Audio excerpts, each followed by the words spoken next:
so let's talk about 251.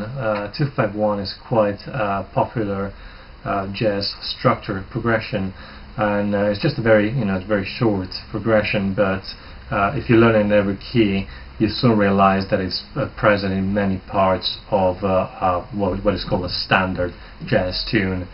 Some tunes are actually just made up of 2 5s in different, different keys. Like tune up or Autumn Leaves, or minor and major. We'll see the minor ones very soon.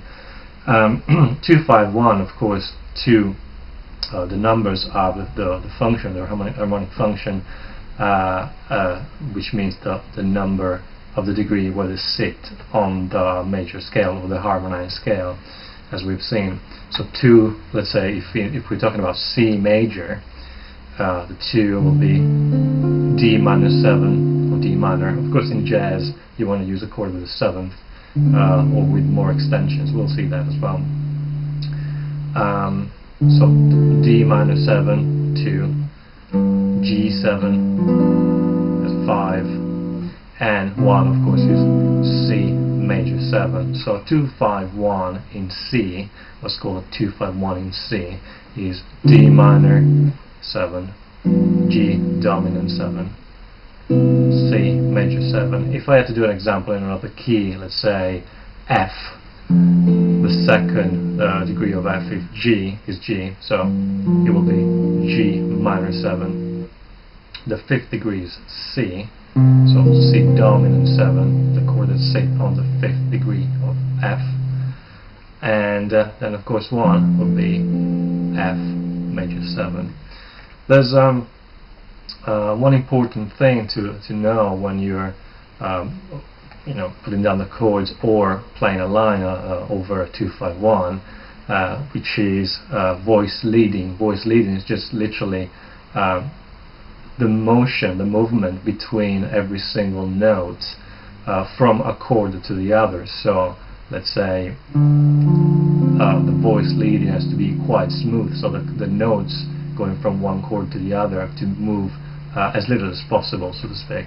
And a really good way of doing voice leading, a good voice leading, let's say, between the 2nd and 5th degree, 2 5, is that the 3rd, in this case, of D minor, which is F, stays when it goes to G.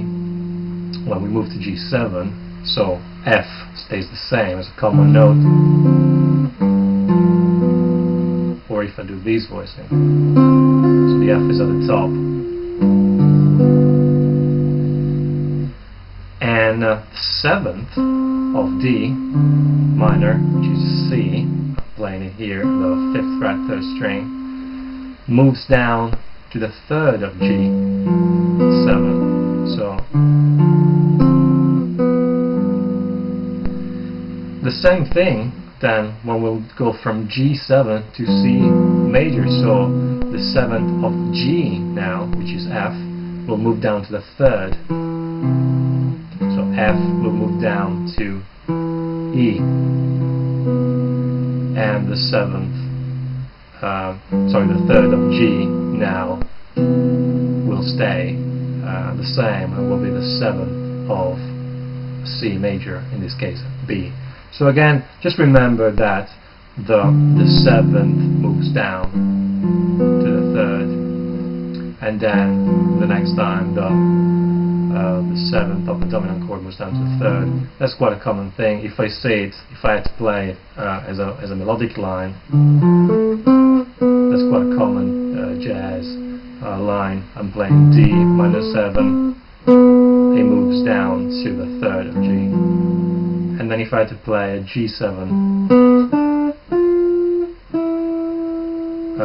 arpeggio, the 7th will move down to the 3rd.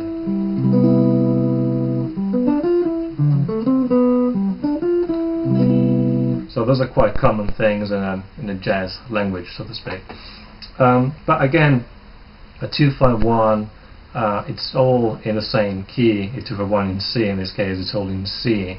So you can play melodically on top of it, and just kind of try and play some melodic lines that make sense, trying to kind of fall on notes or strong notes, in this case notes from the arpeggios, from the seventh arpeggio of each chord, on a strong beat.